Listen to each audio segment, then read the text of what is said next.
Fire station থেকে 2টা unit ঘটনাস্থল থেকে রওনা দেয় এবং 10 মিনিটের ভিতরেই আমাদের ঘটনাস্থলে এসে পৌঁছে থাকে 6তলা ভবন, নিচতলায় হইল গিয়ে হার্ডওয়্যারের দোকান, দোতলায় হইল গিয়ে একটা বিউটি পার্লারের দোকান এবং 3তলা থেকে 6তলা পর্যন্ত আবাসিক ভবন। দোতলায় প্রচণ্ড আগুন, আবাসিক হোটেল।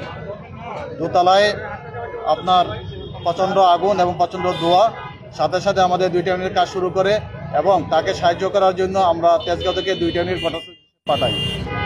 ঠিক 30 মিনিটের ভিতরেই আগুনটা আমাদের নিয়ন্ত্রণে চলে আসে এবং 13টা 40 মিনিটের মধ্যে আগুনটা সম্পূর্ণভাবে নির্বাপন করা হয়।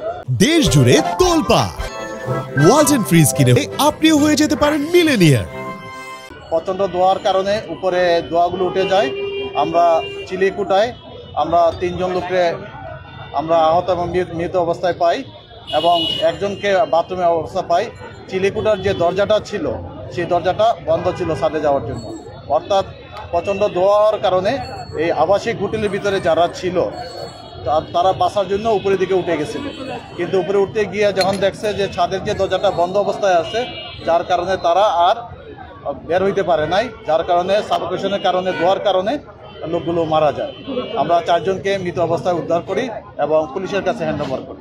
কি কারণে অগ্নিকাণ্ড আপনাকে জানতে পেরেছেন প্রাথমিকভাবে? আগুনের কারণটা কোথা থেকে শুরু হয়েছে, কিভাবে হয়েছে? আগুনের কারণটা আমাদের তদন্ত সাপেক্ষে, যেহেতু আমরা কাউকেই মালিক কর্তৃপক্ষ কাউকেই পাই নাই এখানে, যার কারণে আগুনের কারণটা তদন্ত সাপেক্ষে এবং ক্ষয়ক্ষতির পরিমাণটা তদন্ত সাপেক্ষে।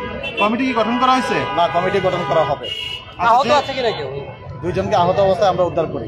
আচ্ছা, যে ভবনটি এখানে কি আগুন ফায়ার ফাইটিং সিস্টেম ছিল? মনে হয় বিল্ডিং কি রাজুকে তৈরি করা হয়েছে, পর্যাপ্ত অগ্নি নির্বাপক যন্ত্রগুলো কিছু ছিল অথবা ফায়ার এক্সিট? আপনারা যে কোনো ফায়ার রাজউকে নিয়ম মাফিক বিল্ডিংটা তৈরি করা হয় না, আর এই বিল্ডিংয়ে কোনো ফায়ার সেফটি প্ল্যানও ছিল না এবং ফায়ার সেফটি ব্যবস্থাও ছিল না এবং সিঁড়িগুলো ছিল সরু।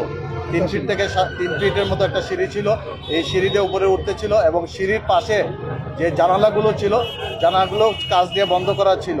যদি এই কাজটা বন্ধ না করা থাকতো তাহলেও কিন্তু ধোঁয়াগুলো বেড়ে চলে আসতে পারতো, তাহলে এই লোকগুলো বাঁচতে পারতো। আমরা শুনতে পেলাম রোমা স্টুডিওর তিনি বললেন যে দোতলা বিউটি পার্লারে আপনার এসির কাজ চলছিল, এমন একটি ঘটনা শুনলাম, সেটা কতটুকু সত্য? এটা আমরা এখনো আমরা দেখছি কি কাউকে পাওয়া যায় নাই, অর্থাৎ আগুন লাগার পর কাউকে পাওয়া যায় নাই এবং কোথায় কাজ করতেছিল তাও দেখা যায় নাই এবং সরেজমিনে আমরা দেখছি যে কাউকে দেখা যায় নাই। অতএব এই ঘটনার সম্বন্ধে আমরা এখন কোনো মন্তব্য করতে পারবো না।